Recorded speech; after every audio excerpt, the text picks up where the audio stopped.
How's it going, everyone? Welcome back. Bengals Buccaneers, a matchup entering the season that looked like it was going to be a really good game. One we just really wanted to see here because, again, Brady exiting his career, Burrow entering it. Two guys that could really be looked at.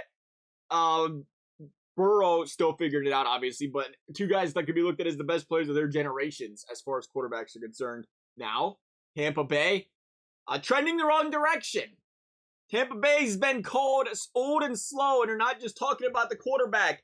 Unwatchable. The media has been, to say the very least, been going in on the Tampa Bay Buccaneers after their loss to the San Francisco 49ers. Meanwhile, the Bengals couldn't be playing better right now, picking up a win over the Browns, a team they have struggled to beat under the Joe Burrow era, and they finally knocked that off of their bucket list. This team is playing best team in the league type of ball right now, and you go into this game thinking, how the Bengals gonna lose? It just feels like them knock it out of the park. Bengals win this football game type of game just based on the way these two teams are playing. But that is where we start to talk about the trap game. We've seen the Bengals struggle with this the last season too, and everything's going well. You go up against the team you should beat, and then they lose. I think the difference is this year, you're not just going up against some other team you should beat. You're going up against Tom Brady and his Buccaneers. I couldn't be more against the notion of saying this is a Bengals game that should be one they run away with. This is a Buccaneers team that is still in first place in their division. This is a Buccaneers team that is still led by one of the greatest of all time. And if you think for 1 second this guy just can't flip that switch and get this locker room flipped upside down, trending in the right direction, and win out the rest of this season and make a Super Bowl run, you'd be wrong. You have to always be prepared for this. 6-7. They're 6-7. They play the Bengals, and then they play 3 teams with 5 or fewer losses at the end of the season. This is very much the Tampa Bay Buccaneers division to win still. This is a team that, albeit it did not look good last week, has a lot of hope and they can still play with a lot of confidence. I, for one, think the San Francisco 49ers, it's one of those teams you can play, you can get embarrassed by. Anybody can play the San Francisco 49ers and leave that game feeling like the sky's falling down. That team's just ridiculously good defensively, and we've seen that on show last week.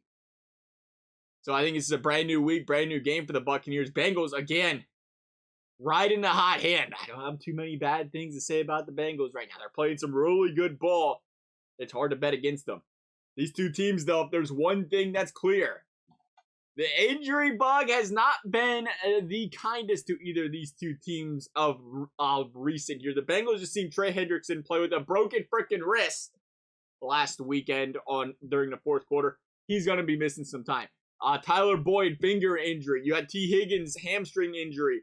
Will any of these guys play next week? You talk about going into this game again, Jamar Chase, and then the Bengals will be down Boyd, Higgins, Hurst, Burrow's 3 other top targets going up against a Tampa Bay defense and a Tampa Bay team that I think's got the capabilities to put some points up. We'll see how the Bengals do. That could be a challenge. Then again, you look at the Buccaneers. You got Winfield.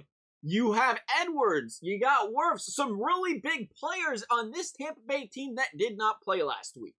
I will wait to see this week. They're obviously the hamstring injuries, the ankle sprain, stuff like that. It's week to week. It's going to be tough to tell. Right now, you'd think they might be down 1 or 2 of these guys at least. And from a secondary standpoint, going up against Jamar Chase and company, you best believe the Bengals have a chance to exploit a Tampa Bay Buccaneers secondary if these guys don't play. Again, it is so important, though. They can still cover that wide receiver. It's still important that they have some other options out there. These other guys got to step up. Irwin, Taylor. You got to see these guys make some plays. They made some plays last week when they needed to. All in all, though, it was the Jamar Chase show for the Bengals offense. The thing was, we've seen, again, they made key plays when they needed to. These other guys did. They stepped up when they needed to. They helped get this football down the field. And the Bengals are going to have to do that once again this week.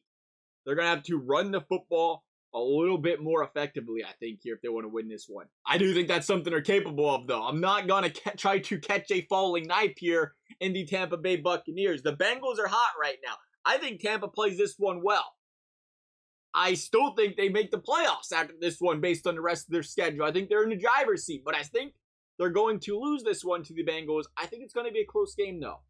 I think the Bengals are going to have a little bit more difficult time scoring than some may think against this Tampa Bay secondary. We'll see. We're going to say Bengals 23. We're going to say Buccaneers 20. Love you guys' thoughts. Thank you guys for watching. We'll see you next time.